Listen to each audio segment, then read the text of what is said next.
اعوذ باللہ من الشیطان الرجیم۔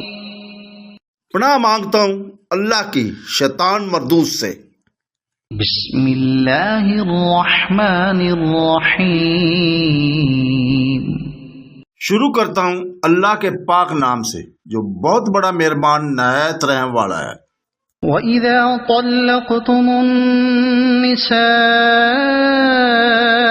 فَبَلَغْنَ أَجَلَهُنَّ فَلَا تَعْضُلُوهُنَّ أَن يَنكِحْنَ أَزْوَاجَهُنَّ إِذَا تَرَاضَوْا بَيْنَهُم بِالْمَعْرُوفِ ذَلِكَ يُوعَظُ بِهِ مَن كَانَ مِنكُمْ يُؤْمِنُ بِاللَّهِ وَالْيَوْمِ الْآخِرِ ذَلِكُمْ أَزْكَى لَكُمْ وَأَطْهَرُ وَاللَّهُ يَعْلَمُ وَأَنْتُمْ لَا تَعْلَمُونَ۔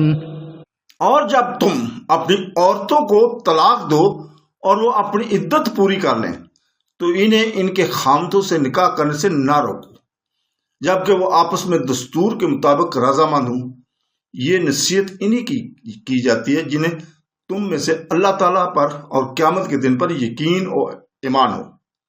اس میں تمہاری بہترین ستھرائی اور پاکیزگی ہے۔ اللہ تعالیٰ جانتا ہے اور تم نہیں جانتے۔ آیت نمبر 232 میں ورثہ کے لیے طلاق کی مزید عینی وضاحت کی گئی ہے۔ ابن کثیر کی اس تفسیر میں ہم بیان کر رہے ہیں کہ 232 اس آیت میں عورتوں کے ولی وارثوں کو ممانعت ہو رہی ہے کہ جب کسی عورت کو طلاق ہو جائے اور عدت بھی گزر جائے پھر میاں بیوی رضامندی سے نکاح کرنا چاہے تو وہ انہیں نہ روکیں۔ اس آیت میں دلیل ہے اس امر کی بھی کہ عورت خود اپنا نکاح نہیں کر سکتی اور نکاح بغیر ولی نہیں ہو سکتا۔ چنانچہ ترمذی اور ابن جریر نے اس آیت کی تفسیر میں یہ حدیث وارد کی ہے کہ عورت کا نکاح نہیں کر سکتی، نہ عورت اپنا نکاح آپ کر سکتی ہے۔ وہ عورتیں زناکار ہیں جو اپنا نکاح آپ کر لیں۔ دوسری حدیث میں ہے نکاح بغیر راہ آفتہ کے اور دو عادل گواہ کے نہیں۔ وہ اس مسئلہ میں بھی اختلاف ہے لیکن اس کے بیان کی جگہ تفسیر نہیں، ہم اس کا بیان کتاب احکام میں کر چکے ہیں۔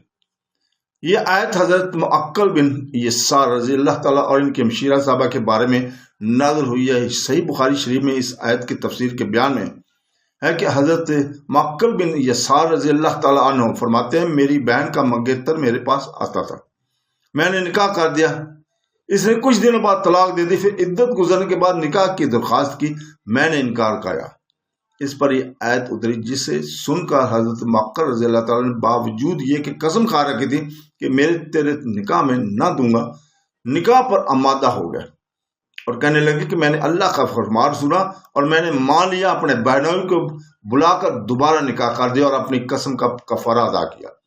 ان کا نام جمیل بنت یسار تھا، ان کے خامد کا نام ابو البدا تھا، بعض نے ان کا نام فاطمہ بنت یسار رضی اللہ تعالیٰ بتایا۔ صدی فرماتے ہیں کہ یہ آیت حضرت جابر بن عبداللہ اور ان کے چچا کی بیٹی کے بارے میں نازل ہوئی، لیکن پہلی بات ہی زیادہ صحیح ہے۔ پھر یہ فرمایا یہ نصیحت اور واعظ کے لیے ہے جنہیں شریعت پر ایمان ہو، اللہ کا ڈر ہو، قیامت کا خوف ہو، انہیں چاہیے کہ اپنی ولایت میں جو عورتیں ہوں انہیں ایسی حالت میں نکاح سے نہ روکیں۔